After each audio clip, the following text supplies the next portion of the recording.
نحمده ونستعينه ونستغفره ونعوذ بالله من شرور أنفسنا ومن سيئات أعمالنا من يهده الله فلا مضل له ومن يضلل فلا هادي له وأشهد أن لا إله إلا الله وحده لا شريك له وأشهد أن محمدًا عبده ورسوله يا أيها الذين آمنوا اتقوا الله حق تقاته ولا تموتن إلا وأنتم مسلمون يا أيها الناس اتقوا ربكم الذي خلقكم من نفس واحدة وخلق منها زوجها وبث منهما رجالا كثيرا ونساء واتقوا الله الذي تساءلون به والأرحام إن الله كان عليكم رقيبا يا أيها الذين آمنوا اتقوا الله وقولوا قولا سديدا يصلح لكم أعمالكم ويغفر لكم ذنوبكم ومن يطع الله ورسوله فقد فاز فوزا عظيما أما بعد فإن أصدق الحديث كتاب الله وأحسن الهدي هدي محمد صلى الله عليه وسلم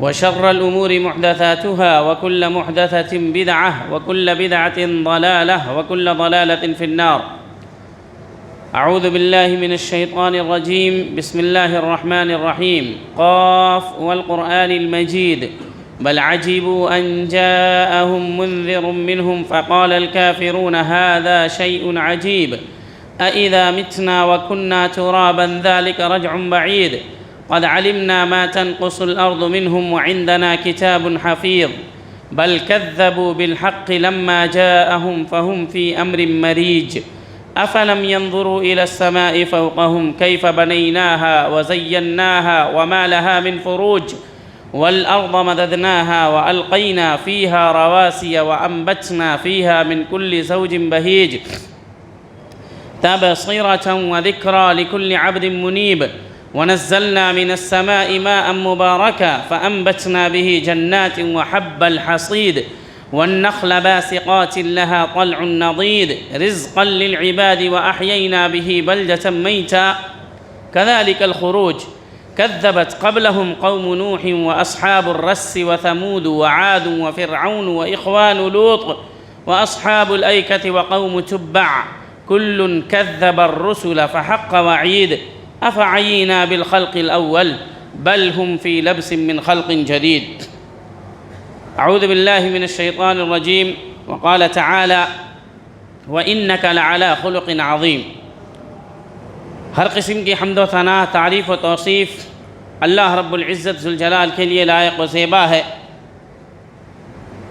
اور درود و سلام ہو نبی اکرم صلی اللہ علیہ وسلم پر جنہیں اللہ رب العالمین نے دنیائے انسانیت کے لیے رہنما بنا کر مبعوث فرمایا سید المرسلین بنایا خاتم الانبیاء اور خاتم الرسل بنایا اور جنہوں نے اپنی امت کی ہر طرح سے تربیت کی عملی تربیت قولی تربیت اخلاقی تربیت ہر اعتبار سے جو مکمل تربیت ہو سکتی تھی وہ تربیت کی جس کے نتیجے میں ایسا معاشرہ وجود میں آیا کہ جس معاشرے کی چرچا اور اس کی شہرت فرشتوں کے درمیان تھی اور آج تک ہم اس معاشرے سے متاثر ہیں اور ایسا معاشرہ جیسا نبی صلی اللہ علیہ وسلم نے تیار کیا تھا دوبارہ اس کا وجود ممکن نہیں ہو پایا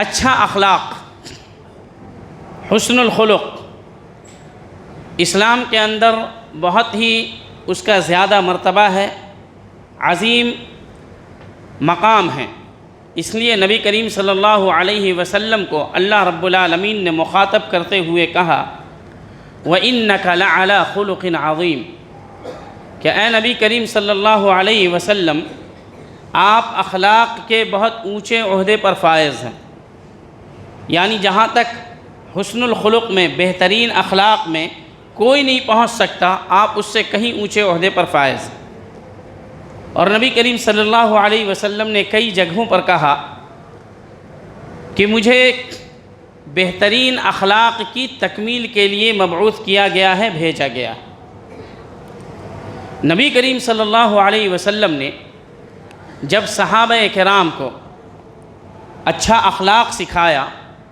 ان کی تربیت کی انہیں سمجھایا برائیوں سے دور رہنے کی تاکید کی تو نہایت پاکیزہ اور بہترین معاشرہ سوسائٹی وجود میں آئی ابو بکر رضی اللہ عنہ کا زمانہ تھا، ان کی خلافت چل رہی تھی۔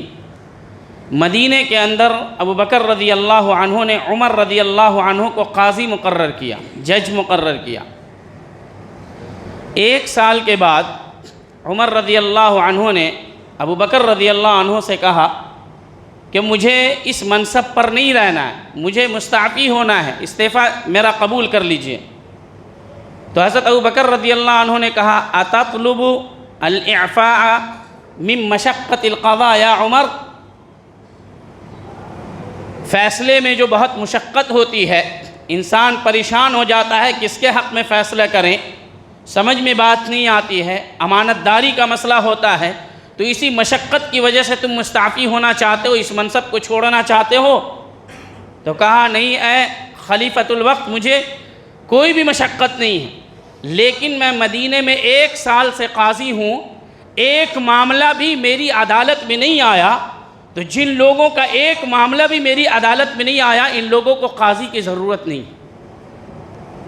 اتنا اچھا اخلاق تھا، اتنی بہترین تربیت تھی، اتنا بہترین نظام تھا، اور ایسی بہترین تعلیم نبی صلی اللہ علیہ وسلم نے ان لوگوں کو دی تھی کہ 1 سال کی مدت میں ایک معاملہ بھی عدالت میں نہیں گیا۔ ایک دن میں تو ہم کئی معاملہ باہر کی عدالت میں بھی پہنچا دیتے ہیں اور لوگوں کی عدالت میں بھی پہنچا دیتے ہیں۔ یہ نبی صلی اللہ علیہ وسلم کی تربیت کے نتیجے میں تھا۔ دن زمانہ گزرتا گیا، لوگوں کے اخلاق کے معیار میں کمی آتی چلی گئی۔ حسن اخلاق کا وہ معیار ابھی بھی باقی ہے۔ میرے بھائیوں، مسلمانوں کو سلام کرنا عبادت ہے، آپ دیکھ کر کے سلام کریں، عبادت ہے، لیکن آج یہ بھی ایک پیمانے میں اتر گیا ہے، وہ ہم کو سلام کرتے ہیں تو میں ان کو بھی سلام کروں گا، یہ نہیں کرتے ہیں، گرچہ یہ 5 وقت نماز پڑھتے ہیں، میں ان کو کیوں سلام کروں، یہ تو مجھے نہیں کرتے ہیں، تو اس کو اچھا اخلاق نہیں کہتے ہیں۔ یہ آپ کا اپنا اخلاق ہو سکتا ہے، اسلام کا اخلاق نہیں۔ نبی صلی اللہ علیہ وسلم نے قیامت کی نشانیوں میں سے یہ بھی بتایا ہے کہ ایک زمانہ آئے گا کہ لوگ جس کو پہچانیں گے اسی کو سلام کریں گے، سامنے والا کتنا متقی پرہیزگار کیوں نہ ہو، اگر اس کو نہیں پہچانتے تو سلام نہیں کریں گے۔ مصافحہ کرنا عبادت ہے، اس میں بھی انسان نے کنڈیشن بنا لی ہے۔ امیر آدمی ہے تو لپک کر کے مصافحہ کریں گے، غریب آدمی ہے تو سلام کا جواب بھی دور جا کر کے دیں گے تاکہ یہ نہ سن پائے، کیونکہ غریب کو حق نہیں ہے آپ کے جواب سننے کا، اور امیر کو حق ہے کہ وہ آپ اس کے پاؤں پہ گر جائیں، کندھے پہ اٹھا لیں۔ یہ معیار ہم مسلمانوں کا ہو گیا ہے، بالخصوص ان کا جو حق پر ہونے کا دعویٰ کرتے ہیں۔ مصافحہ کرنا عبادت ہے۔ کیسی عبادت ہے؟ نبی کریم صلی اللہ علیہ وسلم نے فرمایا کہ جب ایک مسلمان دوسرے مسلمان سے مصافحہ کرتا ہے تو مصافحہ کرنے سے گناہ ویسے ہی جھڑ جاتے ہیں جس طریقے سے ایک سوکھے پیڑ پر ایک زور کی لاٹھی مارو اور اس سے پتے جھڑنے لگتے ہیں، ویسے دو انسان کے مسلمان کے مصافحہ کرنے سے اس کے گناہ جھڑ جاتے ہیں۔ لیکن ہمیں گناہ نہیں جھاڑنا ہے، ہم اچھا اخلاق برتتے ہیں، لیکن مصلحت کی بنیاد پر، رب کی رضا کی بنیاد پر نہیں۔ ان سے میری مصلحت جڑی ہے تو ہم بچھ جائیں گے پورے، ان سے میری مصلحت نہیں جڑی ہے تو دنیا کے سب سے بدترین انسان وہ میرے نزدیک ہیں۔ تو جتنے بھی معاملات ہوتے ہیں، بیشتر معاملات مصلحت کی، منفعت کی، دنیاوی فائدہ جڑا ہے اس کی بنیاد پر خوب خوشی سے ملیں گے، لیکن اگر ان سے کوئی فائدہ نہیں جڑا ہے تو ان کے سلام کو انسنی کر کے چلے جائیں گے، اور بعد میں کہیں گے تو آپ کہیں گے کہ میں گزر رہا تھا، دھیان نہیں دیا، آپ کے سلام کا جواب نہیں دیا، یا میں نے آپ کو دیکھا نہیں۔ تو آپ مصلحت کی بنیاد پر نہیں کریں، اسلام کی بنیاد پر کریں، رب کو خوش کرنے کے لیے کریں، کیونکہ اللہ رب العالمین نے اچھا اخلاق اختیار کرنے کا حکم دیا ہے۔ مریضوں کی عیادت اچھا اخلاق ہے۔ کئی لوگ سنتے ہیں فلاں مریض ہے، فلاں مریض ہے، ہو سکتا ہے بہت سارے لوگ مشغول ہوں، لیکن آپ ان کی عیادت نہیں کرتے، اور آج کے زمانے میں کم از کم آپ خبر خیریت اپنے فون سے بھی پوچھ سکتے ہیں۔ نبی کریم صلی اللہ علیہ وسلم نے فرمایا کہ جو مریض کی عیادت کرنے کے لیے جاتا ہے، جب تک وہ مریض کی عیادت کر رہا ہوتا ہے اس وقت تک وہ جنت کے کسی باغیچے میں ہوتا ہے، اور جب وہ جاتا ہے اس وقت سے لے کر کے کل صبح تک 70,000 فرشتے اس کے لیے دعا کرتے رہتے ہیں۔ یہ حسن اخلاق ہے۔ آپ صرف چل کر کے جائیں گے، اپنے مریض بھائی کے لیے دعا کریں گے اور ان کی حوصلہ افزائی کریں گے اور ان کے لیے دعا کر دیں گے، تو آپ کے لیے 70,000 فرشتوں کو اللہ مقرر کرے گا تاکہ وہ آپ کے لیے دعا کریں۔ تو یہ تمام چیزیں، اسی طریقے سے ایک مسلمان کی زیارت، بہت دنوں سے ملاقات نہیں ہوئی ہے، کہاں ہیں؟ ان کی خبر خیریت لینے کے لیے پہنچ گیا اللہ کی خاطر، کیونکہ وہ مسلمان تھا، وہ نماز ہمارے ساتھ پڑھتا تھا، وہ ہمارے ساتھ دینی مجالس میں شریک ہوتا تھا، بہت دنوں سے ملاقات نہیں ہوئی ہے، چلو ملاقات کر لیتے ہیں، کیسے ہیں، خیریت سے ہیں کہ نہیں، ان کے گھریلو حالات کیسے ہیں۔ اگر آپ اس مقصد کے لیے گئے تو یہ بھی ایک عبادت ہے، اور یقیناً ایسی محبت کرنے والا قیامت کے دن اللہ رب العالمین کے عرش کے سائے تلے جمع۔ یہ تمام حسن الخلق ہیں، اچھے اخلاق ہیں جو ہمارے معاشرے سے دھیرے دھیرے فوت ہوتے جا رہے ہیں۔ نبی کریم صلی اللہ علیہ وسلم کے پاس صحابہ کرام بیٹھے تھے، تو نبی کریم صلی اللہ علیہ وسلم نے فرمایا اتدرون من المفلس؟ فقیر، محتاج، قلاش کون ہے جانتے ہو؟ گداگر کون ہے؟ مفلس کون ہے؟ تو مفلس کا جو ایک واضح معنی سمجھ میں آتا ہے جس کے پاس پیسہ نہیں ہو۔ مفلس مطلب فقیر، محتاج، جس کے پاس پیسے نہیں ہوں، روپے نہیں ہوں، مال و دولت نہیں ہو، مفلس ہے۔ تو صحابہ کرام نے بھی ظاہری جواب دیا اور کہا من لا المفلس من لا درہم ولا دینار لہ، جس کے پاس دینار و درہم نہیں ہے وہ مفلس ہے۔ تو نبی کریم صلی اللہ علیہ وسلم نے کہا نہیں، مفلس کون ہے؟ المفلس من یأتی یوم القیامہ بصلاۃ وصیام وزکاۃ وصدقۃ وحج۔ مفلس وہ ہے جو قیامت کے دن اس حالت میں آئے گا کہ اس نے بہت زیادہ نمازیں پڑھی ہوں گی، بہت زیادہ روزے رکھے ہوں گے، حج کیا ہوگا، زکاتیں ادا کی ہوں گی، صدقہ و خیرات کیا ہوگا۔ یہ مفلس کیسے ہو سکتا ہے؟ نمازیں پڑھنے والا، کثرت سے نماز، نفلی نماز کا اہتمام کرنے والا، فرض روزہ رکھنے والا، نوافل روزے کا اہتمام کرنے والا، نیکیاں کرنے والا، نبی کہہ رہے ہیں وہ مفلس ہے، بہت زیادہ ثواب لے کر کے آئے گا، لوگ رشک کریں گے، اتنا زیادہ ثواب۔ نبی نے کہا مفلس ہے، کیوں؟ قد ضرب ھذا، کسی کو اس نے مارا ہوگا، کسی کا باطل طریقے سے وَأَكَلَ مَالَ هَذَا، کسی کا باطل طریقے سے اس نے مال کھایا ہوگا، کسی کو گالیاں دی ہوگی، کوئی اس کا ستایا ہوا ہوگا، کسی کے اوپر اس نے تہمتیں لگائی ہوں گی۔ اللہ ان تمام لوگوں کو جمع کرے گا، سب آ جاؤ، اور نیکی کرنے والے آپ ایک سائیڈ میں کھڑے رہیے، فرشتوں کو مقرر کرے گا یہیں پہ رہو۔ جتنے لوگوں پر اس نے ظلم کیا ہے، جتنا ظلم کیا ہے، اس کے ثواب میں سے اتنا دیتے چلے جاؤ۔ مظلومین کی، ان کے ستائے ہوئے لوگوں کی ایک لمبی قطار ہوگی، فرشتوں کے اللہ کے حکم سے فرشتے اس کی نیکی میں سے دیتے چلے جائیں گے۔ لو بھائی، تم کو اس نے ستایا تھا، نمازی تھا، روزہ دار تھا، حاجی تھا، صدقہ و خیرات کرتا تھا، مسجد میں رہتا تھا، لوگ اسے بڑا متقی سمجھتے تھے، عبادت گزار تھا، راتوں کو جگ کر کے تہجد پڑھا کرتا تھا، لاکھوں روپے خرچ کر کے کعبہ جا کر کے رب کو خوش کرنے کے لیے عبادت کیا کرتا تھا، لیکن دیکھو آج اس کی نیکیاں ایسے ہی برباد ہو رہی ہیں۔ مظلومین کو اللہ رب العالمین کہے گا اس کی نیکیاں کاٹ کر کے دو، دی جائے گی، لمبی قطار ہوگی، اس کی نیکیاں ختم ہو جائے گی، لیکن جو دعوے دار ہوں گے ابھی تک باقی ہوں گے۔ فرشتے کہیں گے اللہ اس کی نیکیاں ختم ہو گئی، یہ کیا کرے، مظلومین کی لمبی قطار ہے۔ اللہ رب العالمین کہے گا کوئی مسئلہ نہیں ہے، ان لوگوں کے گناہ اس شخص کے کندھے پر ڈال دو، ان کے گناہ، اب اس کے پاس تو نیکی بچی نہیں کہ بدلے میں اسے دیا جائے، ان تمام لوگوں کے گناہ اس کے کندھے پر ڈال دو، اور اس کے بعد جہنم میں ڈالو نہیں، پھینک دو، فَيُطْرَحْ فِي نَارِ جَهَنَّمَ۔ تمام لوگوں کے گناہ جس کو انہوں نے ستایا ہوگا، ان تمام لوگوں کے گناہ کو اس کے کندھے پر ڈال دیا جائے گا اور اس کو جہنم میں پھینک دیا جائے گا۔ آپ سوچیں کہ کتنی تھکاوٹ ہوتی ہے عبادت کرنے میں، کتنی مشکل سے انسان فجر میں اپنے بستر کو چھوڑتا ہے اور فجر کی نماز ادا کرتا ہے، اور روزہ رکھنے میں کتنی مشقت ہوتی ہے، حج کرنے میں کتنا مال خرچ ہوتا ہے۔ آپ مشقت اٹھا کر کے یہ تمام عبادات دوسرے کے لیے کر رہے ہیں کیونکہ آپ کے پاس اچھا اخلاق نہیں۔ تو جہاں اللہ کے حقوق کی تکمیل کرنی ہے، وہیں پر بندوں کے حقوق کی بھی تکمیل کرنی ہے۔ کسی کو آپ کے ذریعہ کسی کو تکلیف نہیں پہنچے۔ آپ ہمیشہ یہ سوچیں اگر کسی کو تکلیف پہنچی تو آپ کی تو چھوڑ دیجئے، آپ کی نیکیوں کی خیر نہیں ہے، تو اپنی نیکیوں کی حفاظت کریں۔ بد اخلاقی آپ کی نیکی کے لیے آگ کا درجہ رکھتی ہے، وہ جلا کر کے راکھ اور خاکستر کر دیتی ہے، نیکیوں کو کھا جاتی ہے بد اخلاقی۔ تو جس طریقے سے آپ نے اللہ کو خوش کرنے کے لیے کیا ہے، عبادت کرتے ہیں، اسی طریقے سے اللہ کو خوش کرنے کے لیے لوگوں سے اچھے معاملہ، اچھے طریقے سے پیش بھی آئیں۔ اب اچھے اخلاق کا معیار کیا ہے ہمارے یہاں؟ یہ ہمارے دوست ہیں، ہم ان سے ہنس کے ملتے ہیں، ان سے میرا کوئی ذاتی جھگڑا ہے تو ان کو سلام بھی نہیں کرتے۔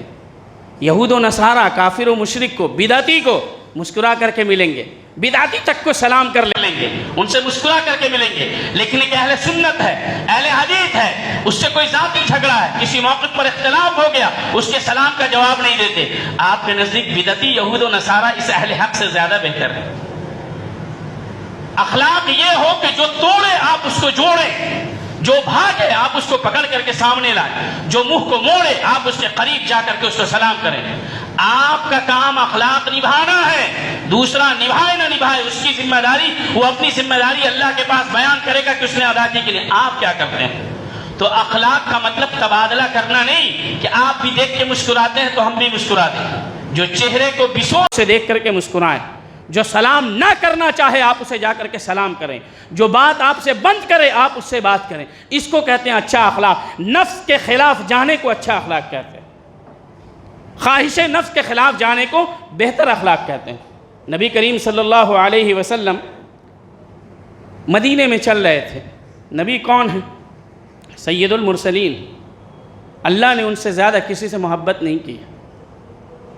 تمام نبیوں کو پیدا ہونے سے قبل، نبی صلی اللہ علیہ وسلم کی ولادت سے قبل تمام نبیوں سے اللہ نے وعدہ لیا تھا کہ دیکھو میرے ایک نبی آنے والے محمد الرسول اللہ صلی اللہ علیہ وسلم، یاد رکھو ہم تمہیں نبی بنا رہے ہیں۔ یہ اللہ نے کہا کہ میں تم لوگوں کو نبوت دے رہا ہوں، رسالت دے رہا ہوں، لیکن اگر تم لوگوں کی موجودگی میں میرا آخری نبی آ جائے تو سب کی رسالت ختم، تمام لوگوں کو ان پر ایمان لانا ہوگا۔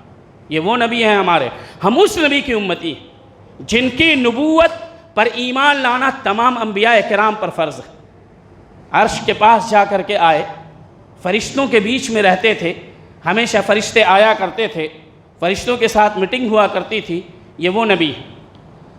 ایک مرتبہ راستے میں چل رہے تھے، پیچھے سے ایک دیہاتی آیا، گردن میں چادر تھی، پکڑ کر کے کھینچا، فَأَثَّرَتْ بِهِ فِي عُنُقِهِ، تو چادر کھینچنے کی وجہ سے نبی ہیں، ایک دیہاتی جس کے اندر زیادتی ہوتی ہے، تھوڑی سی سختی ہوتی ہے، کھینچا پیچھے سے، اور کہا کھینچنے کے بعد نبی صلی اللہ علیہ وسلم کے گردن میں نشان پڑ گیا کھینچنے کی سختی کی وجہ سے، اور اس کے بعد سامنے آ کر کے کہا یا محمد۔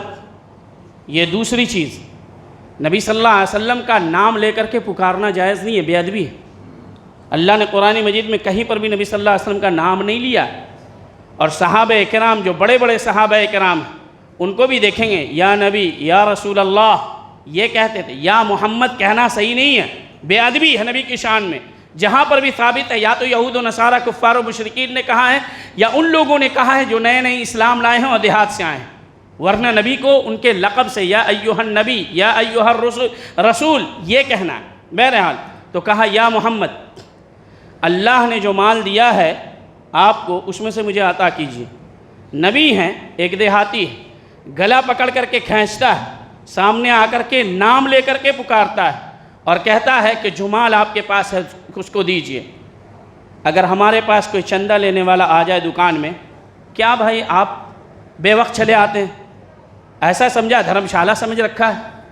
ارے بھائی گراہک کا وقت ہے، یعنی آپ کا اخلاق اتنا ہے کہ آپ اللہ کا مال دینے کے لیے ایک چندہ والے کو ڈانٹ رہے ہیں، یہ آپ کا اخلاق ہے؟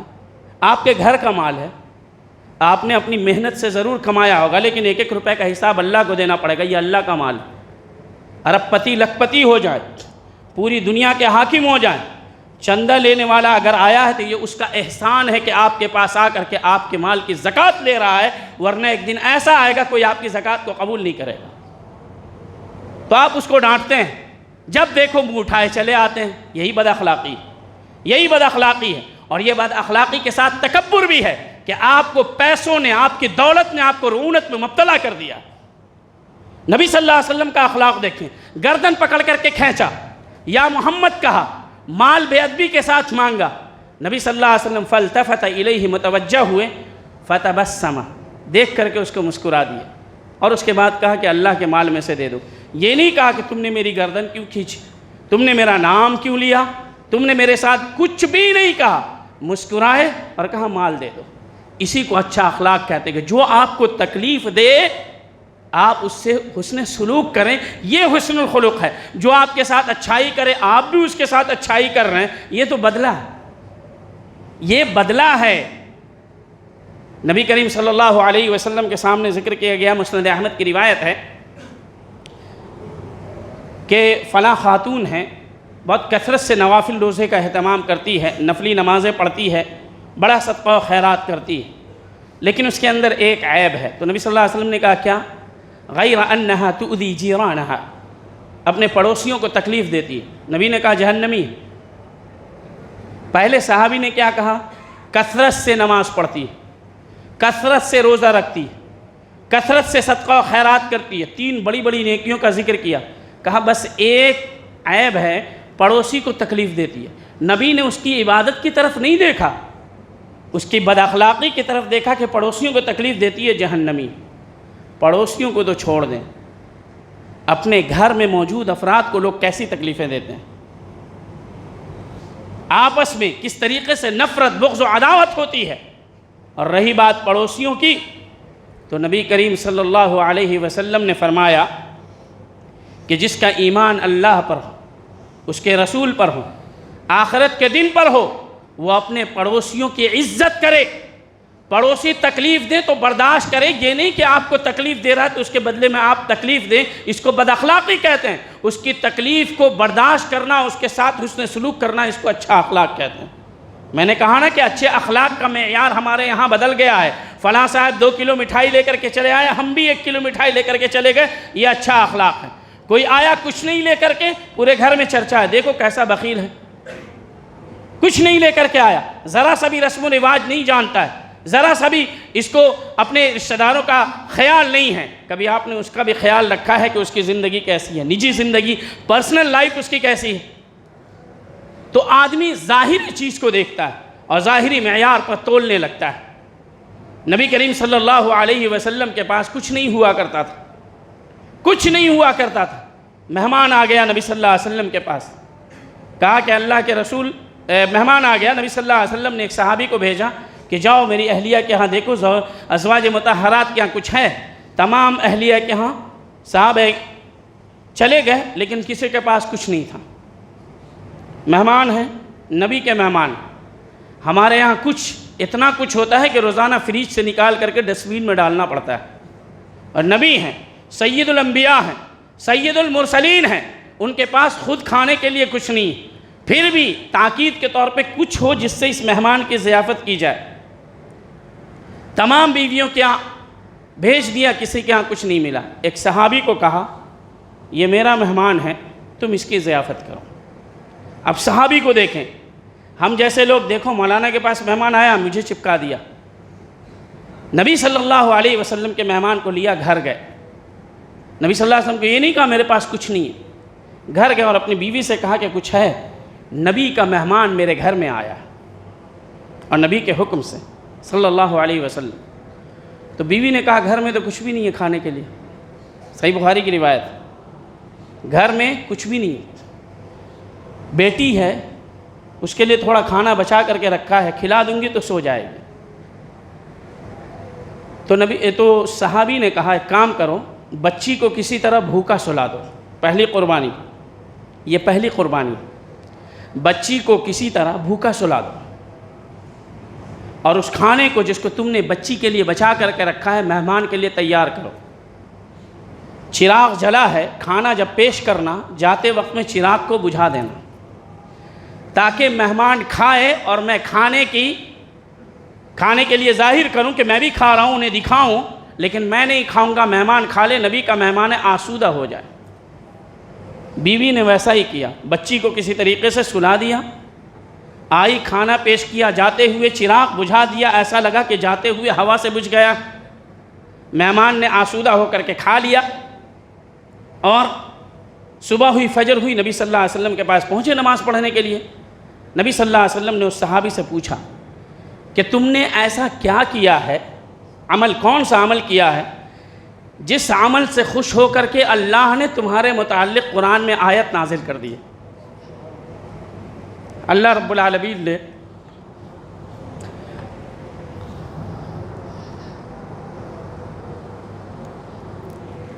قرآن مجید میں فرمایا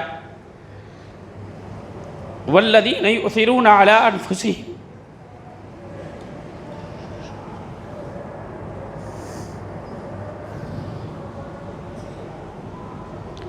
وَلَوْ كَانَ بِهِمْ خَصَاصَةٌ کہ مسلمانوں میں ایسے لوگ ہیں جن کے پاس کھانے کے لیے کچھ بھی نہیں ہوتا، پھر بھی وہ بھوکے رہتے ہیں، کھانے کے لیے کچھ بھی نہیں ہے، ایسا نہیں کہ اپنا کھانا دے دیا، پھر بھی وہ بھوکے رہتے ہیں، دوسروں کی ضرورت کو ترجیح دیتے ہیں۔ ہمارے معاشرے میں، ہماری بلڈنگ میں کتنے پڑوسی ایسے ہوں گے جن کے پاس کھانا نہیں ہوگا، رہنے کے لیے کپڑا نہیں ہوگا، آپ سفید کپڑا پہن کر کے کالا دل لے کر کے رب سے ملاقات کریں گے؟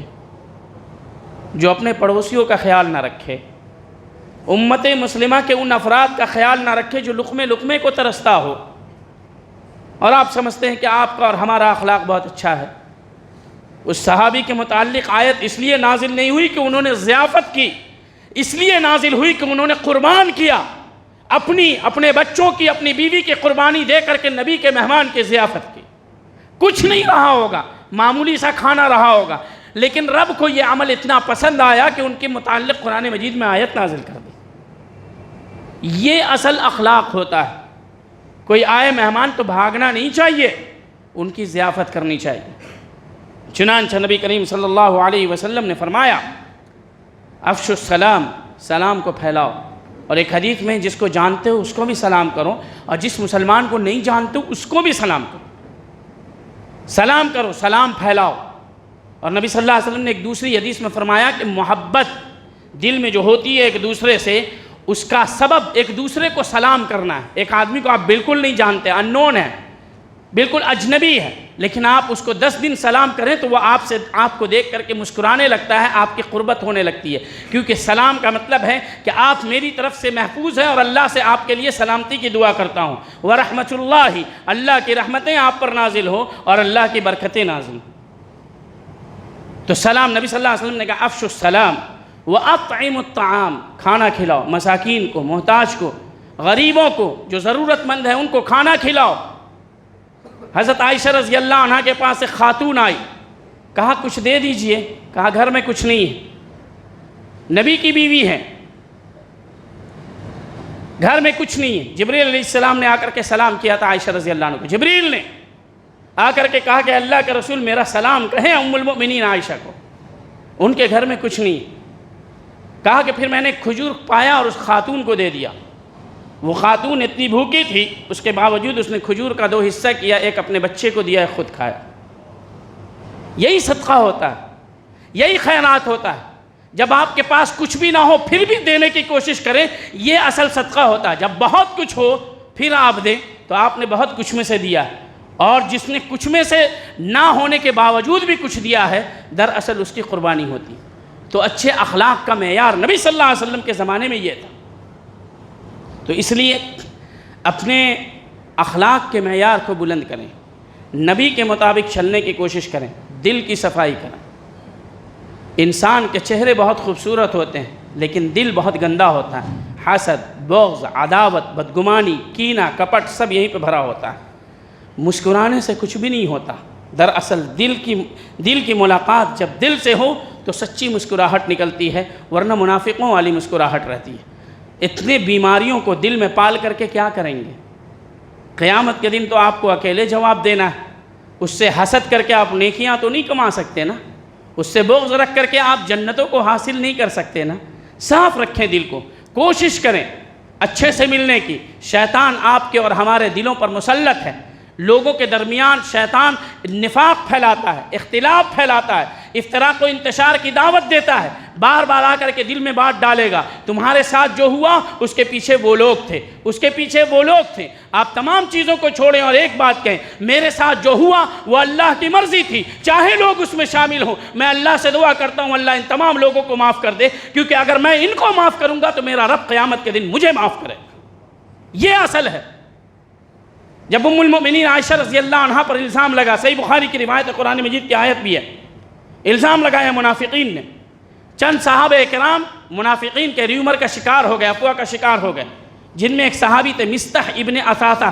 واقعہ پر غور کریں، اس کو کہتے ہیں معاف کرنا اس کو کہتے ہیں۔ واقعہ پر غور کریں، دنوں کی، بہت دنوں سے، سالوں کے بغض و عداوت کو لوگ لیے بیٹھے رہتے ہیں، سالوں کی بغض و عداوت کو، ذرا ذرا سی بات کو جو بات نہیں ہوتی ہے اس کو بات بناتے ہیں، بات کو پھر نفرت میں تبدیل کرتے ہیں، پھر اس نفرت کو عداوت میں تبدیل کرتے ہیں، نہ ان کی نیکیاں قبول ہوتی ہے نہ ان کی نیکیاں قبول ہوتی ہے، پھر بھی یہ لوگ بڑے سورما اور بڑے متقی سمجھے جاتے ہیں۔ واقعہ کو غور سے سنیں، ام المؤمنین عائشہ رضی اللہ عنہ پر الزام لگا، منافقوں نے الزام لگایا، افواہ پھیلایا۔ ایک صحابی مستح ابن اثاثہ رضی اللہ عنہ اس ریومر کا شکار ہو گئے۔ مستح ابن اثاثہ کون تھے؟ ابو بکر صدیق رضی اللہ عنہ کے خلیرے بھائی تھے، ایسے ویسے خلیرے بھائی نہیں۔ ابو بکر رضی اللہ عنہ نے ان کو بچپن سے پالا تھا، اپنے گھر میں رکھ کر کے خرچ کیا تھا، اس کے تمام نفقہ اور اخراجات کو برداشت کرتے تھے۔ جب شکار ہوئے اور وہ بھی منافقین کی زبان بولنے لگے، صحابی تھے، انسان تھے، غلطی ہوگی، اللہ نے معاف کر دیا، یہ نہیں کہ آپ بھی ان کے خلاف دل میں کچھ بٹھا لیں، نہیں، صحابہ تھے، جنتی ہیں، راضی ہو گئے۔ یہ صرف محل شاہد اس میں یہ ہے کہ معاف کیسے کیا وہ دیکھیں۔ شکار ہو گئے، غلطی ہو گئی۔ ابو بکر رضی اللہ عنہ کو جب پتہ چلا کہ مستح بھی ان لوگوں میں شامل ہیں رضی اللہ عنہ، تو کہا اللہ کی قسم آج کے بعد سے میں مستح پر 1 درہم بھی خرچ نہیں کروں گا، اللہ کی قسم میں مستح کو 1 روپیہ، 1 ریال، 1 درہم بھی نہیں دوں گا۔ ابو بکر صدیق ہیں، دنیا کے تمام انبیاء کے بعد اگر کسی کا درجہ ہے تو وہ ابو بکر صدیق رضی اللہ عنہ کا، جن کے رتبے ہیں سوا ان کو سوا مشکل ہے۔ جب انہوں نے کہا کہ اللہ کی قسم میں 1 روپیہ بھی مستح پر خرچ نہیں کروں گا، تو اللہ رب العالمین کو یہ بات نہیں اچھی لگی۔ ظاہر سی بات ہے، کوئی کسی کی بیٹی پہ الزام لگایا اور وہ شخص جو ان کے یہاں پرورش پایا ہے اور پھر اس بیٹی پر جو نبی صلی اللہ علیہ وسلم کی اہلیہ ہیں، زوجہ مطہرہ ہیں، الزام لگانے والوں میں شریک ہو جائے تو ایک باپ کو کتنی تکلیف ہوتی ہے۔ یقیناً ہم لوگ جیسا تمام باپ ایسے شخص سے بات نہیں کرے گا، دوری اختیار کرے گا، لیکن اللہ رب العالمین یہ چاہتا تھا کہ ابو بکر رضی اللہ عنہ کا جو بلند اخلاق ہے وہ بلند ہی رہے، اس میں گراوٹ نہ آئے۔ آیت نازل کر دی، وَلْيَعْفُوا وَلْيَصْفَحُوا أَلَا تُحِبُّونَ أَن يَغْفِرَ اللَّهُ لَكُمْ۔ ابو بکر، آپ کا رتبہ سب سے بلند ہے۔ یقیناً مستح نے بہت بڑی غلطی کی ہے۔ کیا آپ یہ نہیں چاہتے کہ اگر آپ مستح کو معاف کریں گے تو اللہ قیامت کے دن آپ کو معاف کر دے گا؟ یہ اللہ نے تعلیم دی، کتنا بڑا الزام، پھر بھی اللہ نے کہا معاف کر دیجئے، اللہ آپ کو معاف کرے گا۔ جب یہ آیت نازل ہوئی تو حضرت ابوبکر رضی اللہ عنہ نے کہا بلا بلا بلا، ہاں کیوں نہیں ہے ہمارے رب، میں معاف کرتا ہوں مستح کو۔ پھر اسی طریقے سے جیسے معاملہ تھا ویسے جڑ گیا۔ تو اصل معاملہ یہ ہے کہ لوگ آپ کے خلاف چال چلیں، تدبیریں کریں، آپ کے خلاف شکایتیں کریں، آپ تمام کو درگزر کریں، کل شکایت کرنے والے آج آپ کے قدموں میں ہوں گے حسن اخلاق سے۔ کفار مکہ نے نبی صلی اللہ علیہ وسلم کے اوپر کیا کچھ ظلم نہیں کیا تھا، تصور کر سکتے ہیں ہم، صحابہ کے ساتھ کیا کچھ ظلم نہیں کیا تھا۔ مکے میں موجود تھے، جب فتح مکہ ہوا تو نبی صلی اللہ علیہ وسلم نے فرمایا تم کیا سوچتے ہو میں تمہارے ساتھ کیا کروں گا؟ تو ان لوگوں نے کہا آپ بہترین ہیں، بہترین انسان کے بیٹے ہیں۔ نبی کریم صلی اللہ علیہ وسلم نے فرمایا اذهبوا فانتم الطلقاء، جاؤ تم لوگ سب آزاد ہو، میں نے معاف کر دیا۔ جس نے مجھے پتھر مارا تھا میں نے اسے بھی معاف کر دیا، جس نے میرے اوپر ظلم و زیادتی کی تھی اسے بھی معاف کر دیا، مال دولت نکالنے والے کو، مال دولت چھیننے سب کو معاف کر دیا۔ اس کے بعد اسی حسن اخلاق سے متاثر ہو کر کے تقریباً پورا مکہ مسلمان ہو گیا۔ یہ اصل حسن اخلاق ہوتا ہے کہ جو آپ کو تکلیف دے، جو آپ سے نفرت کرے، جو بغض و عداوت رکھے، آپ اس کے ساتھ اچھا سلوک کریں، اچھے سلوک سے متاثر ہو کر کے وہ بھی اپنے اخلاق کو اچھا کرے گا۔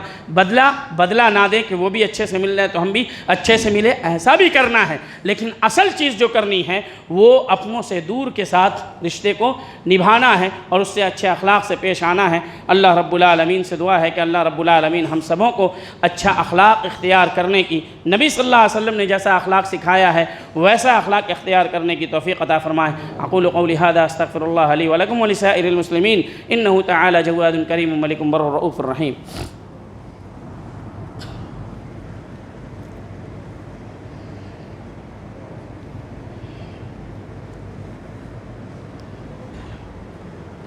إن الحمد لله نحمده ونستعينه ونستغفره ونعوذ بالله من شرور أنفسنا ومن سيئات أعمالنا من يهده الله فلا مضل له ومن يضلل فلا هادي له وأشهد أن لا إله إلا الله وحده لا شريك له وأشهد أن محمدًا عبده ورسوله يا أيها الذين آمنوا اتقوا الله حق تقاته ولا تموتن إلا وأنتم مسلمون يا أيها الناس اتقوا ربكم الذي خلقكم من نفس واحدة وخلق منها زوجها وبث منهما رجالا كثيرا ونساء واتقوا الله الذي تساءلون به والأرحام إن الله كان عليكم رقيبا يا أيها الذين آمنوا اتقوا الله وقولوا قولا سديدا يصلح لكم أعمالكم ويغفر لكم ذنوبكم ومن يطع الله ورسوله فقد فاز فوزا عظيما أما بعد فإن خير الحديث كتاب الله وخير الهدي هدي محمد صلى الله عليه وسلم وشر الأمور محدثاتها وكل محدثة بدعة وكل بدعة ضلالة وكل ضلالة في النار چند احادیث اچھے اخلاق کے تعلق سے سناؤں گا. ممکن ہے آپ میں سے کسی کو اچھی لگے، کسی کو کیا، نبی کی حدیث سب کو اچھی لگے گی، سب سنیں گے، لیکن سب سے اہم چیز یہ ہے کہ اللہ اس کے مطابق عمل کرنے کی توفیق دے. اس کی بھی دعا مانگنی پڑتی ہے کہ رب سن تو لیا ہے، عمل کرنے کی توفیق دے. جتنی توفیق کی دعا مانگیں گے اسی قدر اللہ توفیق دے گا. توفیق ایک انعام ہے، اللہ ہر کسی کو نہیں دیتا ہے. اگر آپ کو نہیں مل رہا ہے تو آپ سوچیں آپ اس انعام سے محروم ہیں. اللہ سے دعا کریں اللہ حسن خلق کی توفیق دے. نہیں ہے تو اللہ سے مانگیں، گڑ گڑائیں رب العالمین اخلاق کو اچھا کر. کیوں؟ کیونکہ نبی صلی اللہ علیہ وسلم نے فرمایا اکمل المؤمنین ایمانا احسنهم خلقا، کہ مومن وہ مکمل مومن ہے، کامل مومن وہ ہے جس کا اخلاق بہت اچھا ہو. اور نبی کریم صلی اللہ علیہ وسلم نے فرمایا ما من شیء اثقل فی المیزان من حسن الخلق یوم القیامہ، قیامت کے دن آپ کے میزان میں، آپ کے ترازو میں سب سے وزنی چیز آپ کا اچھا اخلاق ہوگا. نبی کریم صلی اللہ علیہ وسلم نے فرمایا ان من احبکم الی واقربکم منی مجلسا یوم القیامہ احاسنکم اخلاقا، کہ قیامت کے دن میں سب سے زیادہ اس سے محبت کروں گا اور میرے سب سے زیادہ وہ شخص قریب ہوگا جس کا اخلاق اچھا ہوگا. آپ دنیا کے سیلیبریٹیز سے بہت قریب ہونا چاہتے ہیں، ان کے قریب رہنا چاہتے ہیں، مشہور شخصیات کے. نبی آپ کو قریب کر لیں تو دنیا اور آخرت کی کامیابی مل جائے گی. نبی کے قریب رہنا ہے، جنت میں بالکل قریب رہنا ہے، ساتھ ساتھ رہنا ہے. یقین جانیے ہم اپنے اخلاق کو اچھا کر لیں، نبی صلی اللہ علیہ وسلم سے روزانہ ملاقات ہوگی، بالکل قریب میں گھر ملے گا جنت کے اندر. اسی طریقے سے نبی کریم صلی اللہ علیہ وسلم نے فرمایا ان المؤمن لا يدرك درجة الصائم والقائم بحسن خلقه، کہ ایک مومن اگر تہجد کی نماز نہ بھی پڑھے، نفلی روزوں کا اہتمام نہ بھی کرے، لیکن اگر اس کا اچھا اخلاق ہو، بہترین اخلاق ہو، ویسا جیسا کہ نبی صلی اللہ علیہ وسلم نے کہا ہے، تو اس کے بہترین اخلاق ہونے کی وجہ سے روزانہ اللہ اسے تہجد پڑھنے کا اور روزانہ نفلی روزہ رکھنے کا ثواب عطا کرتا ہے. نبی کریم صلی اللہ علیہ وسلم نے ایک حدیث میں فرمایا، یہ تمام صحیح احادیث ہیں، انا زعیم ببیت فی ربض الجنہ لمن ترک المراء وان کان محقا. آپ کی کسی سے لڑائی ہو گئی، آپ حق پر ہیں، کسی نے آپ کی تذلیل کر دی، آپ حق پر ہیں، سامنے والا باطل پر ہے. نبی صلی اللہ علیہ وسلم نے فرمایا جو حق پر رہتے ہوئے جھگڑے کو چھوڑ دے، اختلافات کو چھوڑ دے، میں گارنٹی دیتا ہوں کہ جنت کے باغیچے میں اللہ اسے ایک گھر عطا کرے. تو اس گھر کو لینے کی کوشش کریں، دوسرے سے انتقام لینے کی کوشش نہ کریں. انتقام لینے میں دل کی تشفی نہیں، شیطان کی خوشی ہے. جنت کے بیچ میں باغیچے میں گھر ملنے میں دل کو بھی خوشی ہے اور جسم کو بھی خوشی ہے. رب کی رضا ہے جہاں اللہ کا دیدار ہوگا اور نبی صلی اللہ علیہ وسلم سے ملاقات ہوگی. اللہ رب العالمین ہم سبوں کے اخلاق کو بہتر بنا دے، دل کی صفائی کرنے کی توفیق عطا فرما، اور اس دل کے اندر جو بھی گندگیاں ہیں اللہ رب العالمین اپنے رحم و کرم سے اسے دور فرما دے. ہمیں دینی تعلیم کو حاصل کرنے اور اس کے مطابق عمل کرنے کی توفیق عطا فرما. جو مریض ہیں انہیں شفائے کلی عطا فرما، اور جو مقروض ہیں اللہ ان کے قرض کی ادائیگی کا تو انتظام کر دے. جن کے پاس نوکریاں نہیں ہیں، جو پیسوں کے لیے ترس رہے ہیں، اے اللہ رب العالمین ان کے لیے حلال روزی کا انتظام کر دے. جن کے بیٹیوں کی شادی نہیں ہے، اے اللہ ان کے لیے نیک رشتوں کا انتظام کر دے. جو لوگ بھی پریشان ہیں اللہ تو ان کی پریشانی کو دور کر دے. مسلمان کے دلوں میں ایک دوسرے مسلمان کے لیے محبت و مودت اور اتفاق و اتحاد بھر دے، اور مسلم معاشرہ کو ایسا مسلم معاشرہ بننے کی توفیق عطا فرما جس طریقے سے صحابہ کرام کا مسلم معاشرہ تھا. اللہ رب العالمین ہم لوگوں کو جب تک تک اس دنیا میں زندہ رکھے، دین و ایمان پر زندہ رکھے، اور جب ہمیں موت دے تو دین و ایمان کے اوپر موت دے۔ ان اللہ یأمر بالعدل والاحسان وایتاء ذی القربى وینہی عن الفحشاء والمنکر والبغی یعظکم لعلکم تذکرون۔ نبی کریم صلی اللہ علیہ وسلم کے اوپر کثرت سے درود بھیجا کریں، بالخصوص جمعہ کے دن، کیونکہ جو نبی صلی اللہ علیہ وسلم پر ایک مرتبہ درود بھیجتا ہے اللہ کے فرشتے اس پر 10 اللہ رب العالمین اس پر 10 رحمت نازل کرتا ہے، اور جو نبی پر درود بھیجتا ہے تو فرشتے مقرر ہوتے ہیں، وہ درود لے کر کے جاتے ہیں اور کہتے ہیں فلاں شخص نے، فلاں کے بیٹے نے اے نبی آپ پر درود بھیجا ہے۔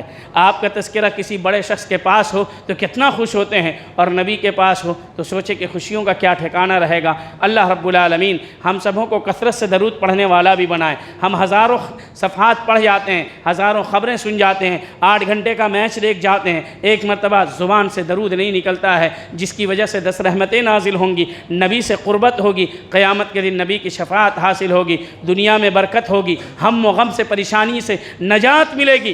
درود پڑھنے سے، کثرت سے درود پڑھیں۔ جس نبی نے رات میں رو کر کے ہمارے لیے دعا کی، کیا اس نبی کے لیے ہم درود نہیں پڑھ سکتے ہیں؟ اللہم صلی علی محمد وعلی آل محمد کما صلیت علی ابراہیم وعلی آل ابراہیم انک حمید مجید۔ اللہم بارک علی محمد وعلی آل محمد کما بارکت علی ابراہیم وعلی آل ابراہیم انک حمید مجید۔ وآخر دعوانا ان الحمد للہ رب العالمین۔